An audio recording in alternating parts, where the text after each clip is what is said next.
For me, the best form of leadership is demonstrated leadership. Do whatever you tell your people to do, and they see you do it. We do our 9 to 5 jobs, get the salary from the 5 to 9, and then put it into the vision.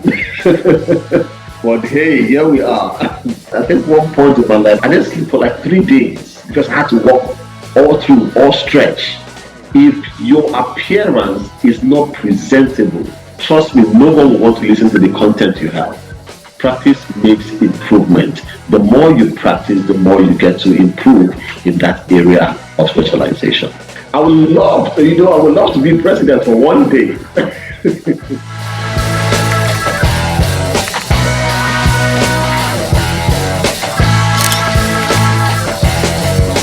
I am your host Gaurav Garg, and we welcome all our viewers to our show Amazing Mentor. Today with us is Ambassador Dr. Eno Praise.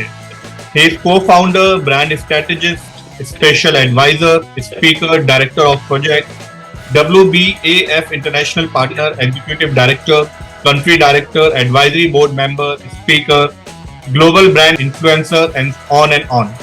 He is the chairman at Chesterbridge Group. He is the executive director at Leaders Without Border Development Center. He is also co-founder at the Pan-African Leadership and Entrepreneurship Development Center. Dr. Praise is currently the director of Project of Africa World Business Center under the Royal Family Private Office of His Highness Sheikh Ahmed bin Faisal Al Qasimmi, Dubai, UAE. It's a pleasure to welcome Ambassador Dr. Eno Praise to our show Amazing Mentor. Welcome, sir. Thank you so much. Thank you for having me here. My pleasure. So, tell us about your childhood and any particular childhood memory that you would like to share on our show. Well, my childhood wasn't that pleasant, but grew up living with my mother. My father wasn't available at a point. So I basically grew up with my mother, and it was difficult, trust me, it was. And at a point in my life, I had to leave home for 3 years under the bridge in the city of Lagos, it was Nigeria, just to find my own life, to find purpose.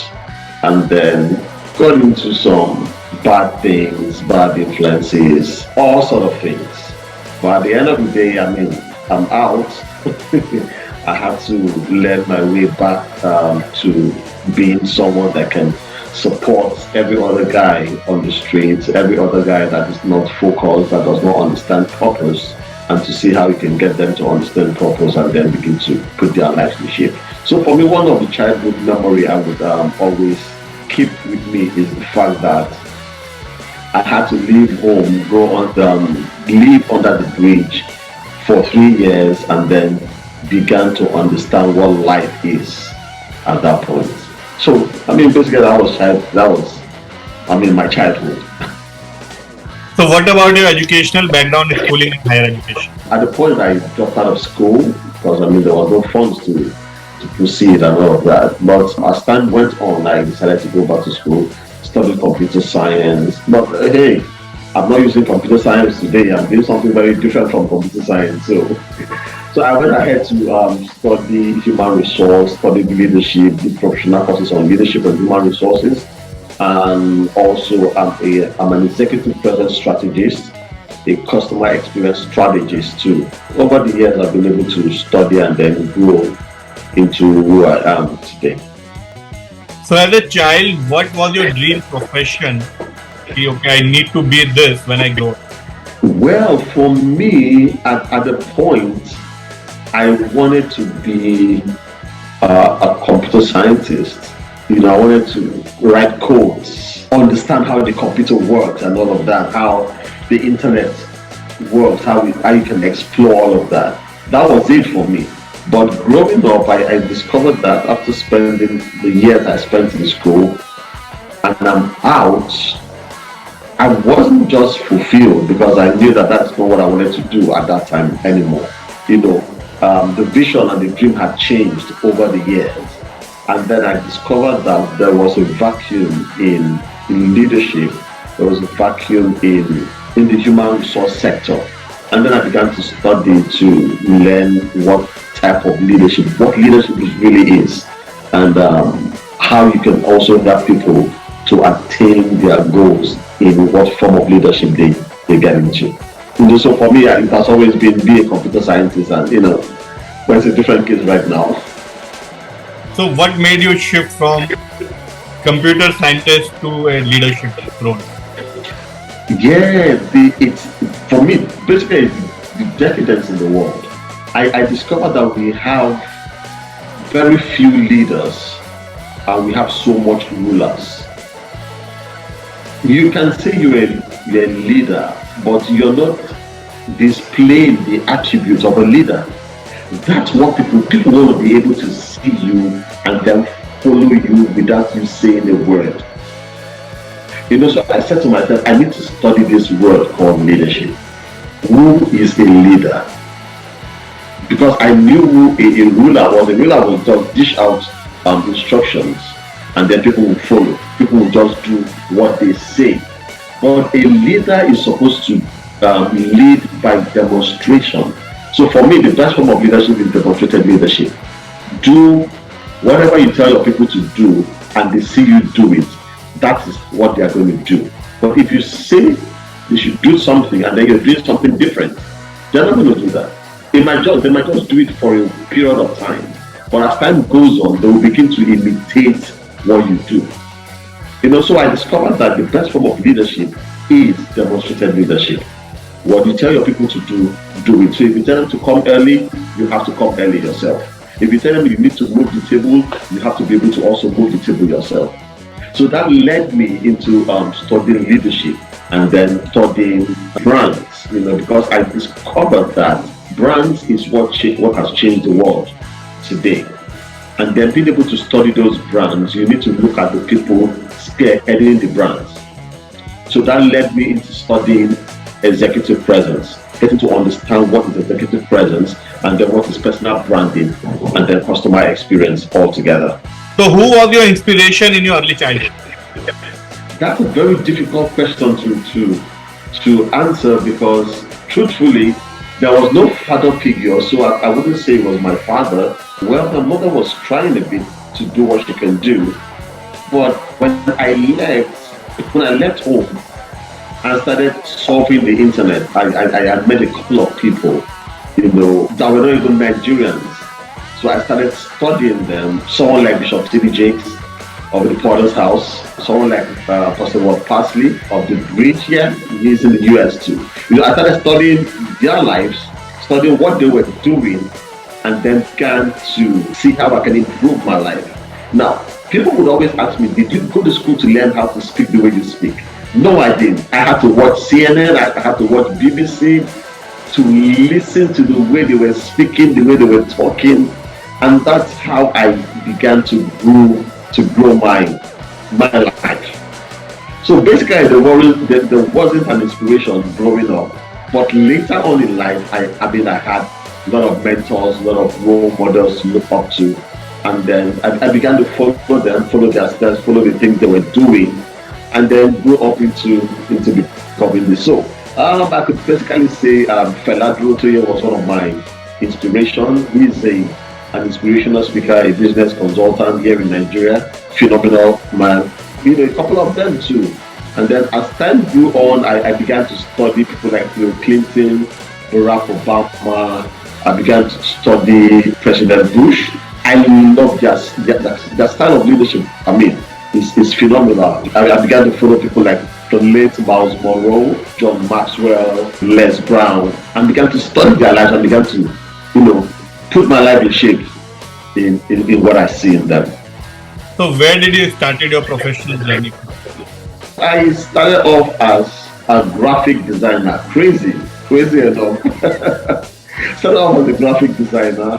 Now, while I was doing graphic design, I was studying real hard because I knew I wasn't just going to end up a graphic designer. So I did that. And that was way back 2010, 2011, thereabout.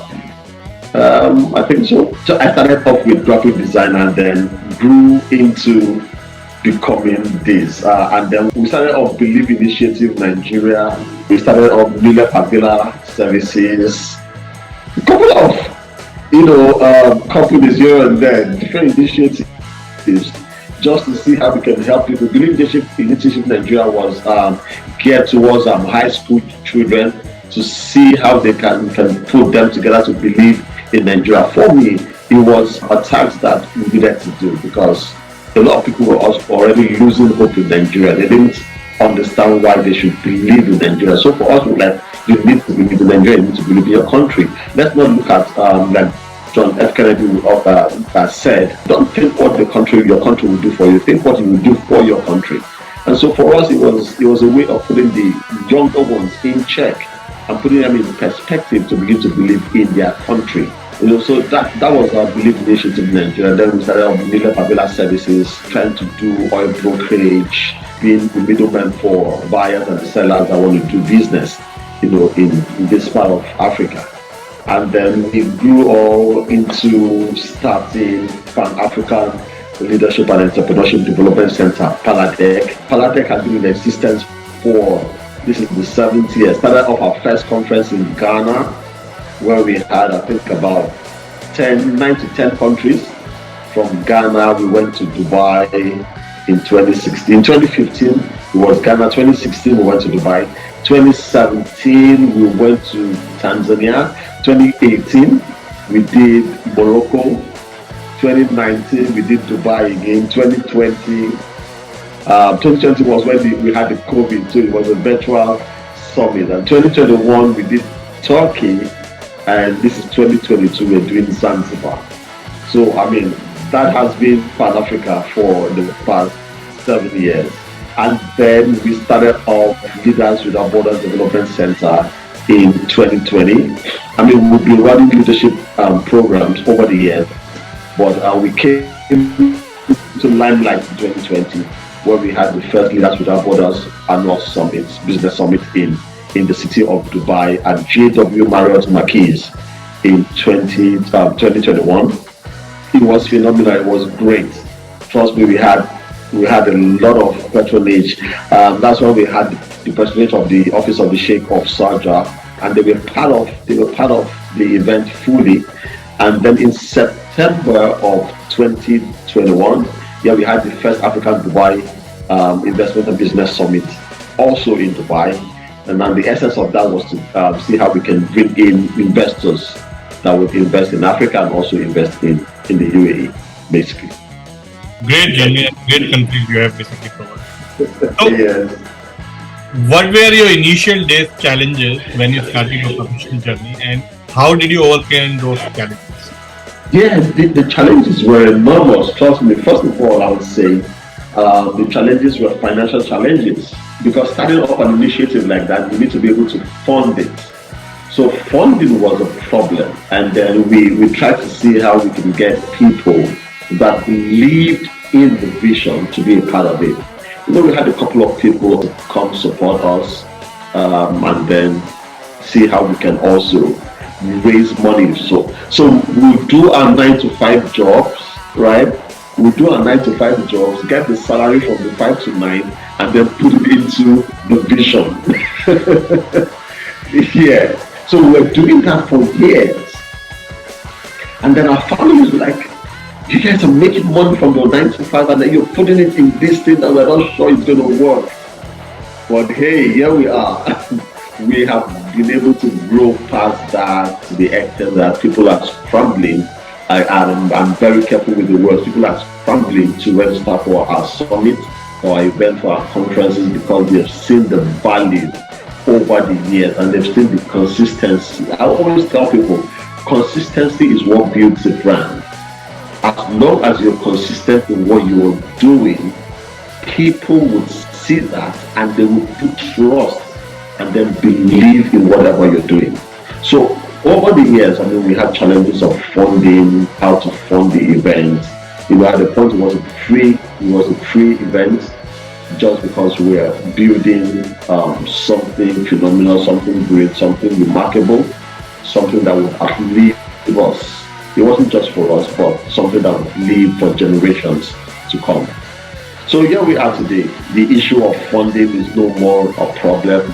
Companies, individuals are coming in to say, hey, we want to be a part of your sponsor, we want to sponsor your summit, we want to sponsor your event. We've seen the value in it, we've seen the crowd in it. So that's how it has been.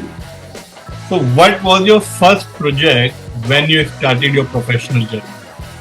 Our first project was, like I said, we started Believe Initiative in Nigeria. That was the first project. So we had to go to secondary schools, to high schools, to talk to the students. Trust me, there are times we had to walk miles after talking to the students. We had to walk miles because, there was no money to pay our fare back home. We had to walk miles to get to our houses, and then we always tell ourselves we're doing the right thing. We're trying to get these students to believe in their country. And then we kept doing it until we left it off for some students that took it up and said, okay, we want to continue this, and trust the Believe Initiative is going on very well right now. That was our first outing, and to God be the glory, we're here. How was the shift from an employed graphic designer person to an entrepreneurship journey? Wow, it wasn't easy, trust me. It wasn't. It was tedious because getting to know that, you're not earning money anymore. You have to do this. You're not earning money from a salary from someone that has to pay you, but you have to do this to make sure you earn a living for yourself and for your family. It was tedious. It was painful because there were sleepless nights. You had to work on projects.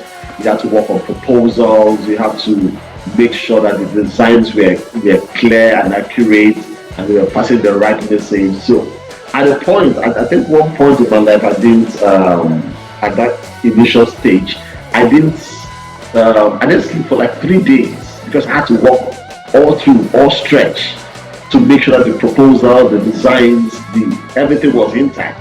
And we kept going back and forth for 3 days. I didn't close my eyes. But I would always say it's part of the experience, it's part of the story.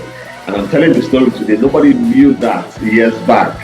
People would always see the glamour and the glitz and the paparazzi, and then they would never know the backstory, what has happened in the back for you to be able to achieve what they call the glory and the glitz and the glamour. So it was a lot of pain, a lot of struggle, but we had to push through to get to where we are today. And we're still pushing, trust me, we're still pushing. Right now I've not slept for 3 days. I've been working. There are times we would arrive to Dubai and we will sleep for 7 days because as we arrive, we have meetings back to back to back. For straight 7 days. I don't think we had 8 hours of sleep in that 7 days. But we're here, we're pushing it, and we're still pushing it because we must achieve the aim and the reason why we're doing what we're doing. What do you love about your professional journey the most? The fact that I can meet people and give solution to whatever problem they might be facing. So as a brand strategist and an executive person strategist, a brand strategist and a customer experience strategist, I am happy when I see people smile over the problem they thought they had when I'm giving them the solution to it. I get excited, I'm happy, I'm jumping when CEOs of companies gather at our summit and they're excited at the end of the day that they got value. Because for me, personal brand is not just about your appearance, it's also communicating value. For us, communicating that value through the things we do gets me excited. Post starting your professional journey, were you able to find any mentor? Yes. Starting off this professional journey, I met a couple of guys, men, and like I mentioned earlier, I got connected to Faisal. He's been my mentor for years. Faisal is one business consultant in Nigeria that grew from nothing to becoming one of the highest paid management consultants in Nigeria at the time. Most of the things I know about management consulting, I learned it from him. I also got connected to Steve Harris, Jimmy Terway, Larry Onishola, the Catalyst. Jumoka Denuwo. She's one of the most prominent female architects in Nigeria and then in the world too. I got connected to a couple of them and learned what they know, began to follow them, began to, at a point, people would tell me, hey, you speak like Fela Durotoye, hey, you dress like Fela Durotoye. For me, it wasn't just dressing or speaking like him, it was the impact that I was able to get. And then I began to study Barack Obama too, how Barack talks, how he dresses, his combination, how he walks, how he waves, how he winks, and all of that. That has really shaped my life. Like I would always say, and this is very important to everyone that's listening. Contact creates impact. Impact creates value. Then value generates income. So if there is no contact, there is no impact. If there's no impact, there is no value. If there's no value, there is no income. So you see, it's a chain. It has to be a chain reaction. It's intertwined. So for me, I got connected to them, and there was impact, and that impact gave me value, and I began to build value. I began to see myself as someone that is valuable, and then income began to come in. So how would you define the term entrepreneur? Well, I would say an entrepreneur is a person that gives value for income. So your company Chesterbridge Group works in Africa, Europe, America and Middle East and Asia. What all work culture difference do you see in all these countries? Well, basically, if you check all of these countries and then the continent in turn, there isn't any difference in culture per se, because there are some things you do in Africa, if you do them in Asia, it's a crime. But there are some things you do in Asia, if you do them in Africa, it's a crime. But if you look at it critically, there are some things that are also common in both continents, both in the Middle East, in America, in Asia, in Europe. There are some things that are common. So for me, being able to interact with business people from these different continents, you have to be able to also understand them, understand the cultures, and being able to also follow the cultures. I mean, it's crazy that you get to understand some cultures, and then when you display those cultures, people are like, oh, you understand that culture? I'm like, yeah, because you have to be able to study the culture of the country you want to do business in. So there are the do's and the don'ts of every country, of every culture. For instance, in the United States of America, there are some things that are legal in Texas, and there are some things that are not. What are legal in Texas might not be legal in New York. Same thing with California, same thing with Washington. So there are some things you do in Washington and go scot-free, but if you do those things in Texas, you'll be arrested. So you need to be able to understand the cultures of the different countries, of different regions where we do business. So for me, basically, I don't think there is anything very different. Just be able to understand the do's and the don'ts, and then you're good. So you are international partner in World Business Angel Investment Forum. What are your roles and responsibilities as international partner, and what are the offering of the company? For the Angel Investment Forum, I am an international partner representing Nigeria. Basically, they do a lot of trainings, business conferences, just like we do in Leaders Without Borders Development Center. And also, what I try to do as an international partner is to see how I can raise angel investors for startups here in Nigeria. I mean, for me, my vision is not Nigerian based. It is Africa. Africa for me is the ultimate, because I believe that when Africa is liberated, the whole world will be liberated. So for me, it's much more than just being a country international partner. I try to see how we can raise funds, get funding, get financing for startup companies, and see how we can get financing for major projects across Africa. So that's what we do. I basically do as an international partner with Angels World Business Investment Forum. Is World Business Angel Investment Forum present in India? It's a global platform, so you can join from anywhere around the world. It's a global platform. So wherever you are in the world, you can join. So we have international partners from India also. We have international partners from London, from US, from all over the world. So from anywhere in the world, you can be a part of it. So, which was your first brand strategy, and which was that particular brand you made for? My friends call me King Praise, right? That's what they call me, King Praise. My friends call me King Praise. A couple of people call me KP. Now, King Praise came out of the. There are a lot of people call me Executive Presence. No, because you can never catch me dressed down. That's the truth. Whatever day, whatever time, even if I'm in a bad mood, I must be accurate with my dressing. Now that will lead me to say this. You do not dress like a suspect and expect to be taken as a prospect.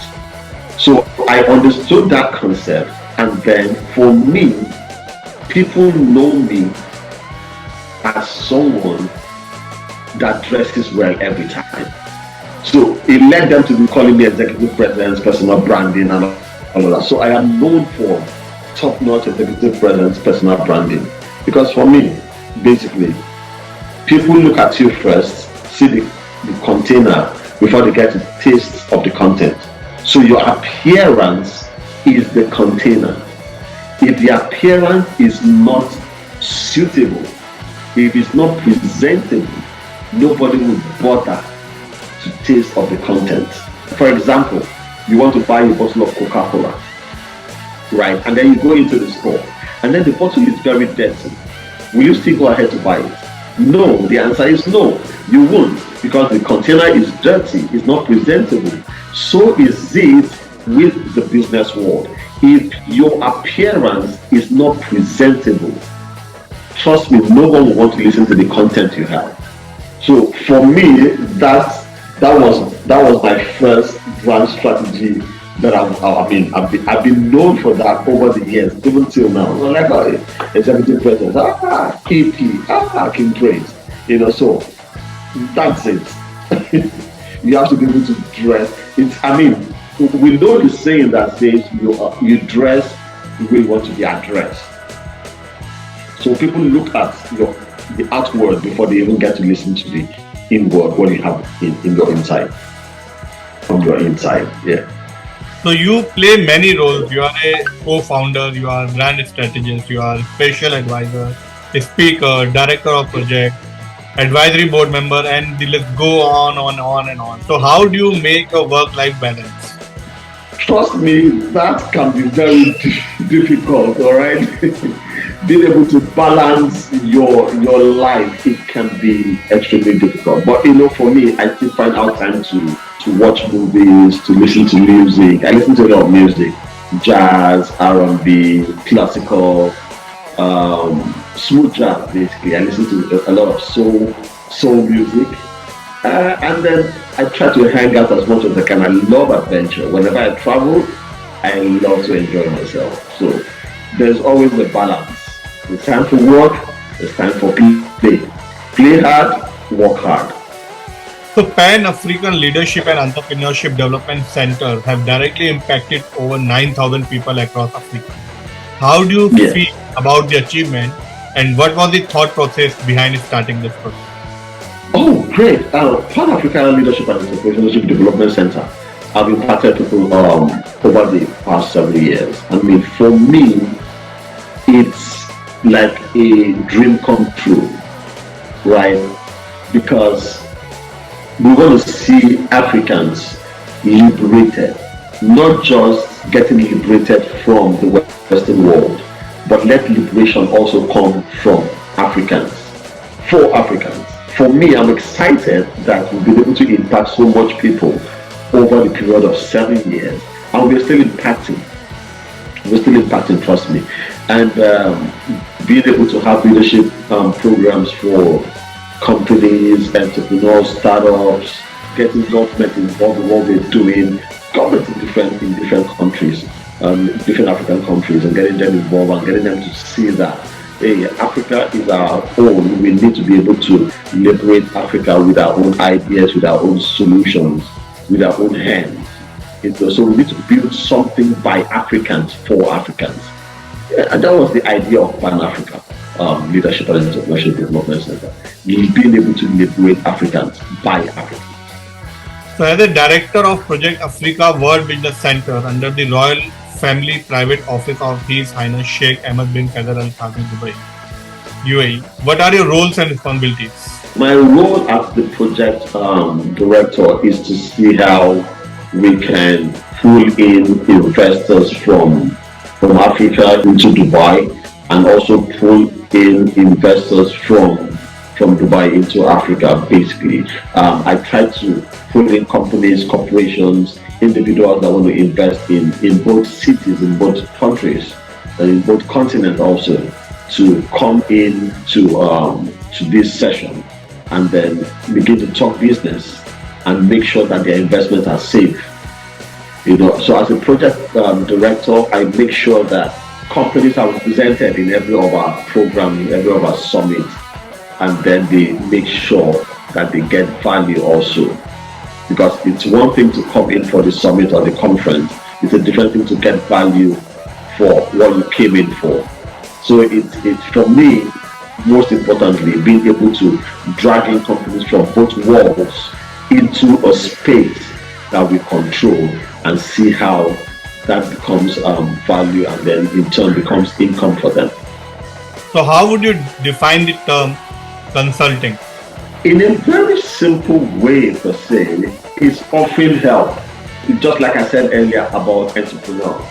You asked who was an entrepreneur. I said an entrepreneur is someone that is offering value for income. In consulting, you're being asked to bring solution, and then in turn you get paid. So as a consultant or someone that is involved in consulting, you're bringing solution, you're bringing value. That's what you're doing.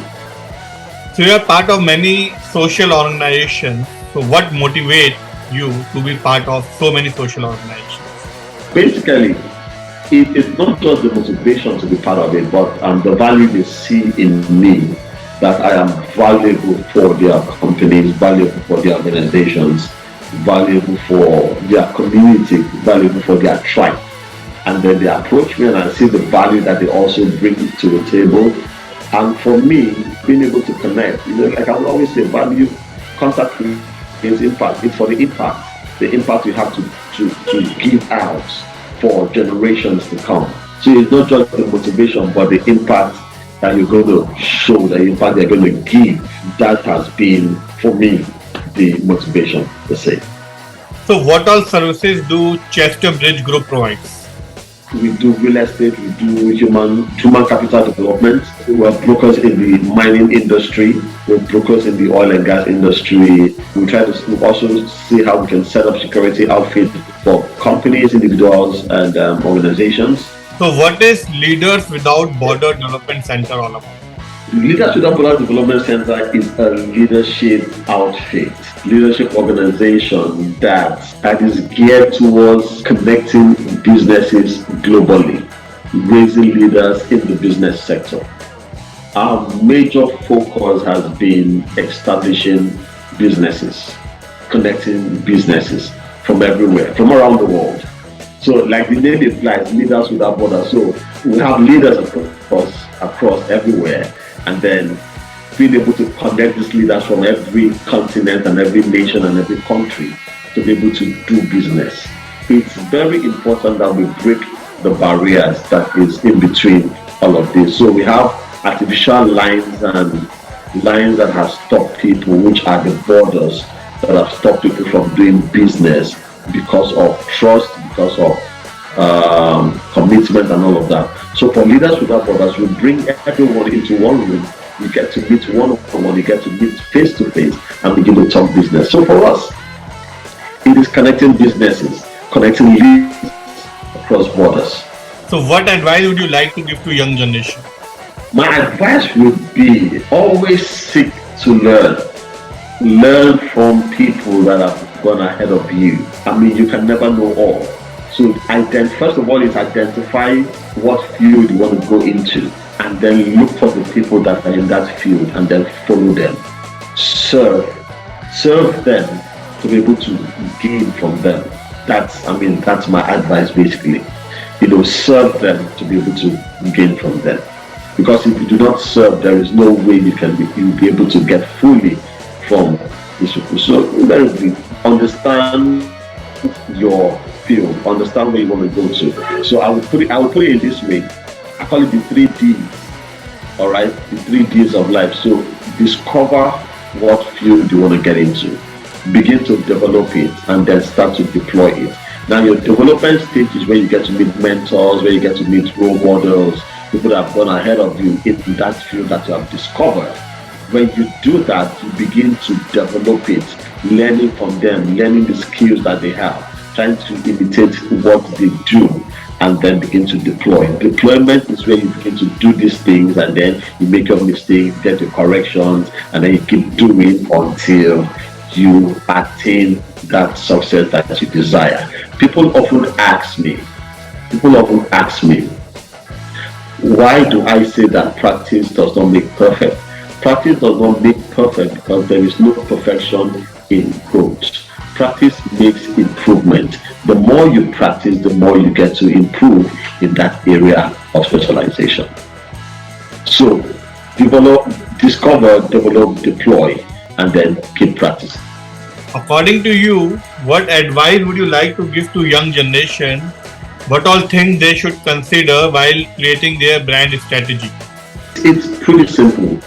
Understand your space. Understand who you are. So it still boils down to the same thing I just said. Discover who you are. Discover your strength and begin to develop that strength. Build yourself enough to be able to stand and say, this is me. I love where I am. I love what I'm becoming. I love my strength, and I'm increasing in my strength daily. Because there are things you need to be able to do to stand out. Your personal brand is very important. That's what sells you.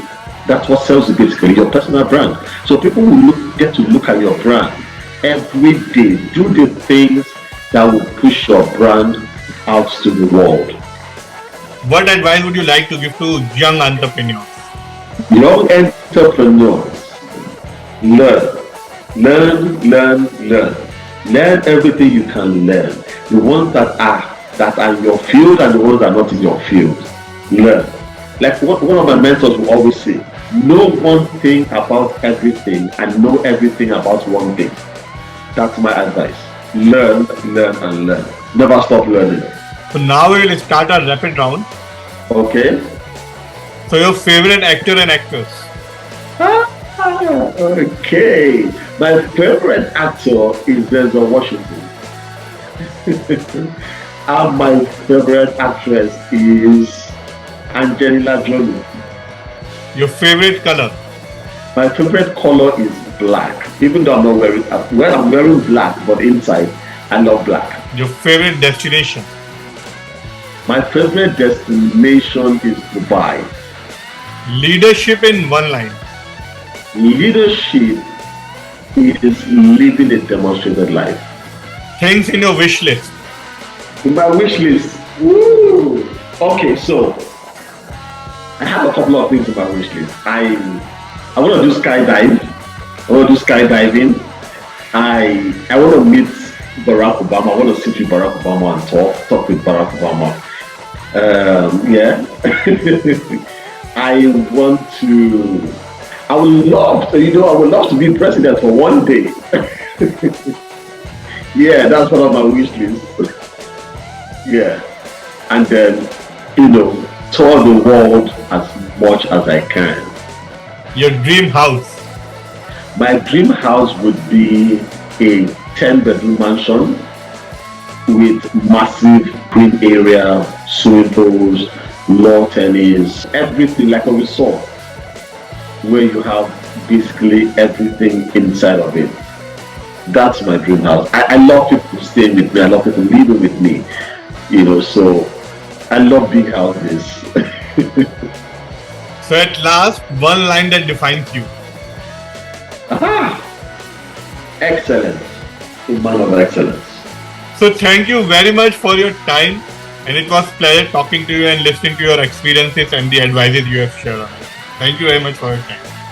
Thank you so much for having me. Thank you. Thank you for having me. I appreciate this.